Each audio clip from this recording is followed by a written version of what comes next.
Nú förum við yfir hvernig við gerum skjöl klár fyrir vínilskera. Ég ætla að sækja hér skjal, ég fer í File og Import og ég ætla að ná í logoið okkar sem á vektorformati. Ef við erum ekki með alla hlutina á vektorformati í skjalin okkar, að þá þurfum við að koma þeim á vektorformat. Áður við förum að eiga mikið við skjalið, þurfum við átta okkur í hvaða stærð við ætlum að hafa limmiðan okkar eða vínilinn, og þá byrjum við á að læsa hlutvöllunum okkar eins og vanalega og við stillum einfallega stærðina hérna 500 og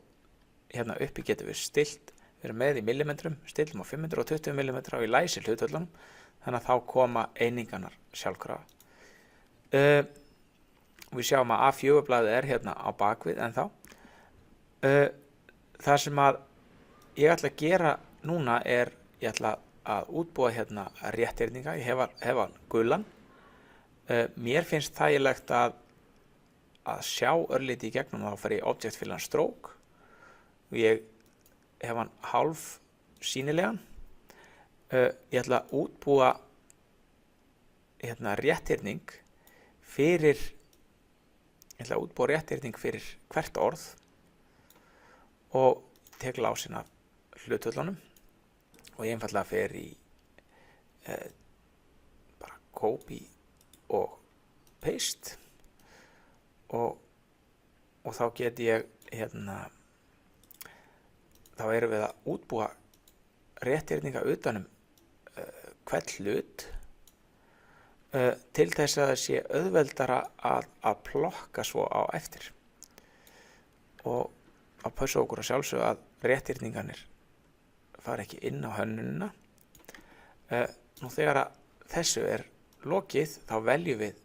hlutin okkar, alla hluti, ég held inn í Control og allt, fer í Object Fill and Stroke sem hérna komið upp, ég smelli á Stroke Paint, smelli á Flat Color, vel rauðan lit,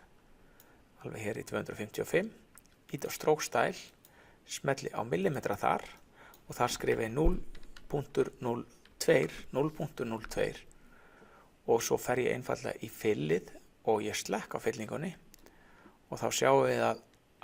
þá erum við eingöngu með línur. Það sem við eigum eftir að gera núna að láta blaðsíðuna passa utan hönnunin okkar. Þá förum við í File, Document Properties,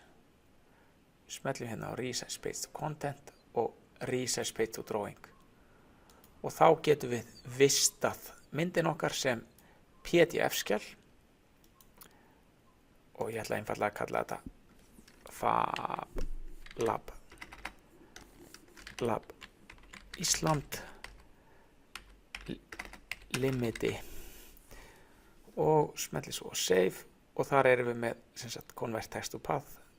Rasterize Filter Effect og 600 í DPI og smelli svo OK og þá erum við búin að vista skjalið sem PDF og þá er það tilbúið undir vínilskurð.